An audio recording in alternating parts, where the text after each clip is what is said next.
Hello everyone, welcome back to my channel. आज हम GST का एक इम्पॉर्टेंट टॉपिक पढ़ने वाले हैं, renting of commercial property. Commercial property rent पर जीएसटी एप्लीकेबिलिटी प्रैक्टिकली बहुत इंपॉर्टेंट होती है, स्पेशली बिजनेस पर्सन्स और जीएसटी स्टूडेंट्स के लिए। आज हम इस टॉपिक को सिंपल लैंग्वेज और एग्जांपल्स के साथ समझेंगे। So let's start the topic. GST law के अनुसार अगर कोई अनरजिस्टर्ड पर्सन किसी रजिस्टर्ड पर्सन को कमर्शियल प्रॉपर्टी रेंट पर देता है तो इस केस में जीएसटी की स्पेशल प्रोविजंस लागू होती है।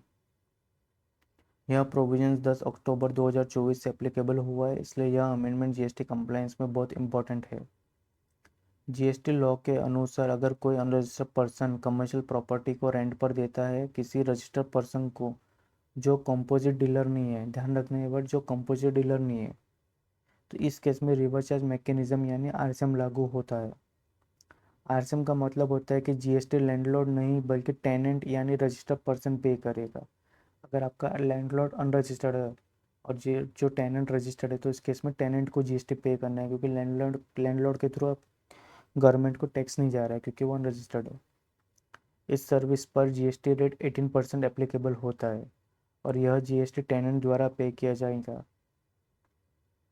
अगर टेनेंट इस कमर्शियल प्रॉपर्टी को बिजनेस पर्पस के लिए यूज़ करता है तो टेनेंट इस जीएसटी का इनपुट टैक्स क्रेडिट यानी आईटीसी क्लेम कर सकता है। चलिए अब हम एक एग्जांपल समझ लेते हैं।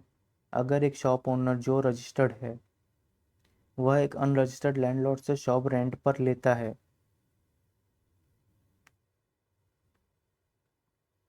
तो इस केस में जीएसटी टेनेंट द्वारा आरसीएम के तहत पे किया जाएगा।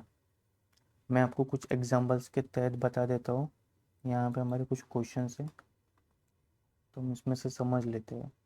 अब हम प्रैक्टिकल एग्जाम बेस्ड क्वेश्चन समझ लेते हैं। मिस्टर ए जो अनरजिस्टर्ड पर्सन है अपनी कमर्शियल शॉप मिस्टर बी को रेंट पर देता है। मिस्टर बी रजिस्टर्ड पर्सन है। मिस्टर ए हो गया लैंडलॉर्ड जो अनरजिस्टर्ड, मिस्टर बी टेनेंट जो रजिस्टर्ड है और बिजनेस पर्पस के लिए शॉप यूज़ कर रहा है। अब मंथली रेंट है इनका 50,000। अब हमें बताना है कि जीएसटी किसे पे करना होगा और कितना एप्लीकेबल होगा। तो अब इसमें हम लोग पहले कंडीशंस चेक कर लेते हैं। लैंडलॉर्ड क्या अनरजिस्टर्ड है, टेनेंट रजिस्टर्ड है, प्रॉपर्टी कमर्शियल है, पर्पस बिजनेस यूज़ के लिए हो रहा है, तो इस केस में जीएसटी आरसीएम के तहत एप्लीकेबल होगा। जीएसटी टेनेंट यानी मिस्टर बी को पे करना होगा क्योंकि इस केस में मिस्टर बी रजिस्टर्ड है, मिस्टर ए लैंडलॉर्ड है जो अनरजिस्टर्ड है। तो मिस्टर ए के थ्रू तो गवर्नमेंट को टैक्स जा ही नहीं पाएगा क्योंकि वो अनरजिस्टर्ड है, इसलिए मिस्टर बी आरसीएम के सेक्शन में भरेगा उसको।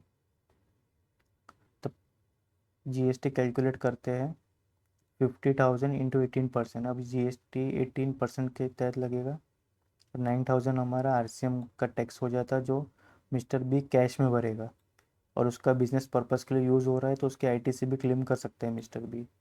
अब नेक्स्ट क्वेश्चन समझते हैं अपने। मिस्टर एक्स जो रजिस्टर्ड लैंडलॉर्ड है एंड अपनी commercial office property mister Y को रेंट पर देता है। अब इसमें मिस्टर एक्स रजिस्टर्ड है एंड मिस्टर वाई भी रजिस्टर्ड है और मंथली रेंट जा रहा है 80,000। इस केस में आरसीएम नहीं आएगा क्योंकि दोनों लैंडलॉर्ड और टेनेंट दोनों रजिस्टर्ड है, तो इस केस में फॉरवर्ड चार्ज मैकेनिज्म यूज हो जाएगा।